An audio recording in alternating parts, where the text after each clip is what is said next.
বাথরুমে উলঙ্গ হয়ে গোসল করা যাবে কি? বাথরুমে কিংবা টয়লেটে যেখানে আপনাকে অন্য কেউ দেখতে পাচ্ছে না এরকম জায়গায় গোসল করলে আপনি শরীরের সমস্ত কাপড় চোপড় খুলে বিবস্ত্র অবস্থায় গোসল করলে সেটি হারাম বা সরাসরি নিষিদ্ধ কোনো কিছু হবে না। আমাদের মনে রাখতে হবে যে একটা সময় পৃথিবীতে মানুষের বেশিরভাগ মানুষেরই অনেক বেশি কাপড় চোপড় থাকতো না, অনেকেরই একজোড়া কাপড় থাকতো যেটা দিয়ে তিনি তার জীবন পার করে দিতেন। আজকাল আলহামদুলিল্লাহ আমাদের অনেক কাপড় চোপড় রয়েছে। তো যার সামর্থ্য আছে এরকম অবস্থায় তিনি সকল কাপড় চোপড় খুলে গোসল করাটা তার জন্য অনুত্তম। একজন সাহাবী নবী আকরাম সাল্লাল্লাহু আলাইহি সাল্লামকে এই ধরনের একটি প্রশ্ন করেছিলেন। তিনি তখন তার জবাবে বলেছিলেন যে লাল্লাহু আহাক্কু আন ইউস্তাহিয়া মিনহু, কেউ একাকী আছেন, নির্জনে আছেন, তাকে কেউই দেখছে না, এমত অবস্থায় তিনি সকল কাপড় চোপড় খুলে ফেলবেন।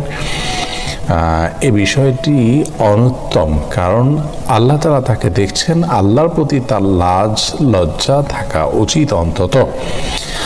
আর এটি নানান দিক থেকে আমাদের জন্য ক্ষতিকর বটে, মানুষের স্বাভাবিক লজ্জা এটাও কমে যায়। এই জন্য একান্ত প্রয়োজন না হলে বাথরুমে উলঙ্গ হয়ে গোসল না করাটা উত্তম।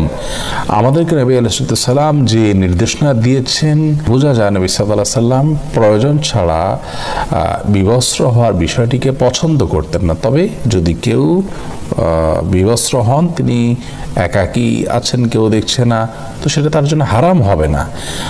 একটা হলো অনুত্তম আর একটা হারাম, দুই জিনিস, কিন্তু হারাম হবে না বিষয়ের কারণে, গুনাহ হবে না ওটার কারণে, কিন্তু অনুত্তম হলো একজন মুসলমান অনুত্তম কাজ থেকে বেঁচে থাকার চেষ্টা করবেন, কিন্তু প্রয়োজন হলে তিনি এটি করতে পারেন।